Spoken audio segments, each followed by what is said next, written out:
طيب يا رجاله، دي اللحظه الحاسمه وزي ما وعدت معاكم هوفي. ودلوقتي هختار واحد يكسب علبه كرياتين من الحلقه الاولى. جاي لنا اكتر من 100 كومنت على الفيديو الاولاني اللي هو ده، اول حلقه من التحدي.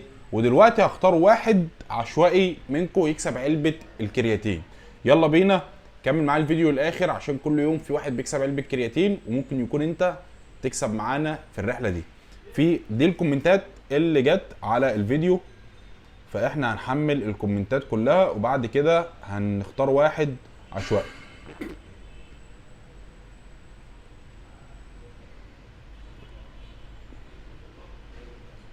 الاسم مش واضح. تاني.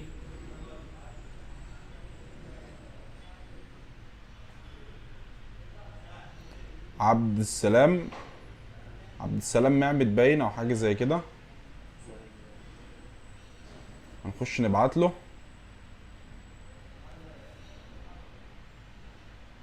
نبعت له هنا.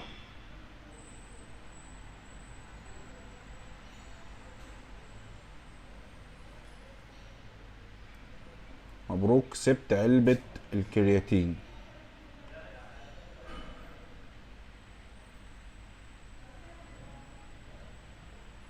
طبعا احنا عاملين كومنت من اكونت تاني لان انا بصور من الموبايل بتاعي، وبعد كده هخش اتواصل معاه. دلوقتي ان هو يبعت لنا بياناته علشان نشحن له علبة الكرياتين. واول ما توصل علبة الكرياتين هنصور معاه برضه فيديو، او هنخليه يصور فيديو عشان يثبت الكلام ده.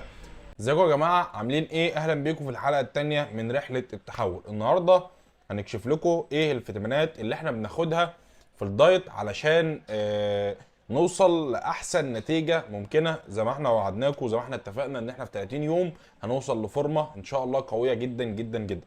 ففي اول الفيديو هعرفكم الفيتامينات اللي احنا بناخدها، وفي اخر الفيديو هقول لكم على النظام الغذائي اللي انا ماشي عليه اللي هيوصلني لرحله التحول في 30 يوم، واعرفكم ازاي ايه اللي احنا بنغيره في النظام. واول حاجه لازم ناخدها في الفيتامينات هو المالتي فيتامين. اي نوع من اي شركه مالتي فيتامين يكون كويس. مالتي فيتامين مهم جدا، لازم نكون ماشيين عليه في النظام. وتاني حاجة الزنك، لازم يكون معانا زنك في النظام بتاعنا، ولازم نكون بناخد الجرعات اللي احنا محتاجينها. تالت حاجة فيتامين دي 3. فيتامين دي 3 مهم جدا، لازم ناخده قبل النوم. وفيتامين اي مهم جدا برضه، بندخله في النظام. احنا بوظناهم مش مشكلة بقى، نبقى نستفهم تاني. ماشي. والمغنيسيوم مهم جدا، وفيتامين سي، والمغنيسيوم والكالسيوم. والمكمل ده بيساعد في تنظيف الكبد علشان كمية الوجبات اللي احنا ناخدها. والسيستوم برضو نفس النظام، بيحافظ على الكبد علشان كمية الأكل بتكون كتيرة وكمية المكملات بتكون كتيرة، فالكبد ما يحصلوش أي هبطان أو يحصل له أي حاجة، ويكون نشط معانا دايما في التجهيز. كمل معايا الفيديو للاخر. يلا بينا نقوم نعمل القهوه وننطلق لليوم الثاني من التحدي. يلا بينا.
ازيكم يا شباب، عاملين ايه؟ اهلا بيكم في حلقة تانية من سلسلة التحدي. والنهاردة هنتكلم معاكم عن شوية حاجات مهمة في الدايت. والنهاردة هتكلم معاكم عن شوية حاجات برضو مهمة. اول حاجة هنتكلم عنها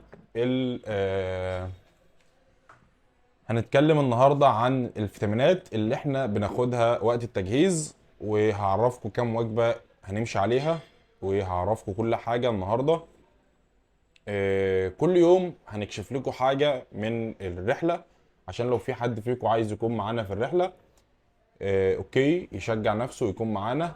امبارح عرفنا لكم شوية تفاصيل ايه اللي احنا جبناه في الدايت والتمرين هيمشي ازاي. النهارده هنعرفكم ايه الفيتامينات اللي احنا بنستخدمها،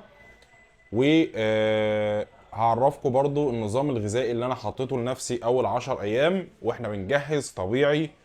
ال 30 يوم دول هيكونوا طبيعي، مش هناخد اي منشطات ولا اي استرويد خالص، احنا شغالين طبيعي. وهعرفكم النهارده النظام الغذائي هيكون ماشي ازاي، وفي الحلقه بتاعت بكره ان شاء الله هعرفكم المكملات اللي احنا هناخدها، وهناخد مكملات من شركه ايه، وكمان هيكون ليكوا خصم على اي مكمل انت هتحتاجه من المكملات. فتابع معانا اليوم عشان نعرف هنمشي ازاي. طيب يا جماعه، تمرينة الرجل بتاعت النهارده هتكون تمرينه مختلفه. هيكون هدفنا فيها برضو ان احنا نسخن عضلات الرجل ونضخ دم في عضلات الرجل. ما لعبناش رجل بقالنا كتير برضو، فهنضطر ان احنا هنخفف وزن على قد ما نقدر، بس هنلعب تمرينه هتشغل كل الزوايا. ركز معايا عشان تتمرن معايا احلى تمرينه رجل.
طيب يا جماعة، ده تالت تمرين. لعبنا 2 على الأماميات، وبعد كده هنفصل ونلعب واحدة سمانة علشان نريح الأماميات والخلفيات، وبعد كده نرد عليهم تاني. هنلعب بقى على الهاك سكواد.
طيب يا رجاله، النهارده احنا كان عندنا رجل. طبعا الجدول اللي محطوط ان انا بلعب رجل مرتين في الاسبوع. آه، من العضلات اللي مش بحب العبها كتير هي برضو عضله الرجل، بس في تركايه كده انا بحب اعملها لما يكون في عندي عضله معينه انا مش حابب العبها، او عندي يوم معين انا مش عايز العب فيه. اليوم ده انا بحاول اخدع عقلي على قد ما اقدر ان انا مثلا هنزل الجيم النهارده، عندي تمرينة رجل، فانا بقول لنفسي ان انا مثلا هلعب على كل جهاز مجموعتين اتنين بس. بالتالي اول ما بتنزل الجيم واول ما بتقعد على الاجهزه وبتتمرن وجسمك بيتحط في الموقف، انت تلقائي هتلاقي نفسك بدات تتمرن، دخلت في مود التمرين. النهارده الحمد لله اتمرنت 6 تمارين. مرنا اماميات اول حاجه على جهاز الاماميات، وبعد كده رجعنا لعبنا سكوات، بعد كده رجعنا لعبنا سمانه على جهاز السمانه، وبعد كده رجعت لعبت هاك سكوات، وبعد كده لعبنا على الدفع الليج بريس، وبعد كده لعبنا سمانه تاني على الليج بريس. تمرينة النهارده مترجطه اكتر حاجه الاماميات. التمرينه الجايه هتكون مختلفه عن التمرينه دي خالص، هتكون اكتر حاجه شغاله هي الخلفيات. النهارده المفروض ان انا العب الكارديو بتاعي على معده فاضيه، لان الكارديو على معده فاضيه هو يعتبر افضل شويه عن انك تلعب الكارديو عن بقيه اليوم، لان طبيعي ان جسمك بيكون 8 ساعات صايم، مفيش اكل في معدتك. جسمك بيبدا يستخدم الدهون اللي عندك او الميه الزياده ويطردها. الدهون اللي موجوده يبدا الدهون اللي موجوده يبدا يستخدمها كمصدر سريع للطاقه، عشان ما يبقاش في اي حاجه، انت ما تبقاش واكل اي حاجه. بس النهارده برضو الايام لسه ما اتظبطتش والوجبات لسه ما اتظبطتش. بقالك اكتر من سنه ونص ما بتتمرنش، اسلوب الحياه جديد عليك، فطبيعي ان انت بتحاول على قد ما تقدر تلتزم 50%، بعد كده تطلع 70%، وان شاء الله مش هيعدي علينا كمان يومين وهنكون ماشيين 100% بالظبط، لحد بس ما اقرا اشوف جسمي عايز يوصل لايه، اشوف جسمي هيقبل ايه، هنام بدري اصحى بدري ولا طبيعه شغلي ازاي. لان اللي ما يعرفش، انا الجيم اللي انا بتمرن فيه بتاعي وانا برضو المدير فيه، فساعات ما بتكونش انت مطالب ان انت تفضل نايم او تمشي بدري وتسيب المكان او ايا كان. فطول ما انت في المكان وبتدير المكان بيبقى غصب عنك ان انت مربوط في المكان، فبتحاول على قد ما تقدر ان انت تظبط النظام بتاعك على اللايف ستايل بتاعك علشان نقدر نكمل في الرحله ان شاء الله. باذن الله بوعدكم ان بعد 30 يوم هنوصل لمرحله كويسه قوي قوي قوي، وبعد ال 30 يوم ممكن تكون بدايه خير ان احنا نشارك في اي ماتش طبيعي، والله المستعان. بليز يا جماعه اشتركوا في القناه وشجعونا في الرحله دي علشان احنا هنتعب. شوف لكم حاجات كتير، مدربين كتير بياخدوا منكم فلوس عليها، اقولها لكم مش هبخل عليكم فيها. انا اتمرنت مع مدربين كتير، اتمرنت مع مدربين ابطال، مدربين ناس لعبت في المستر اولمبيا، بس المره دي حبيت ان انا اجرب نفسي وامرن نفسي، لان دايما كان عندي مشكله ان انا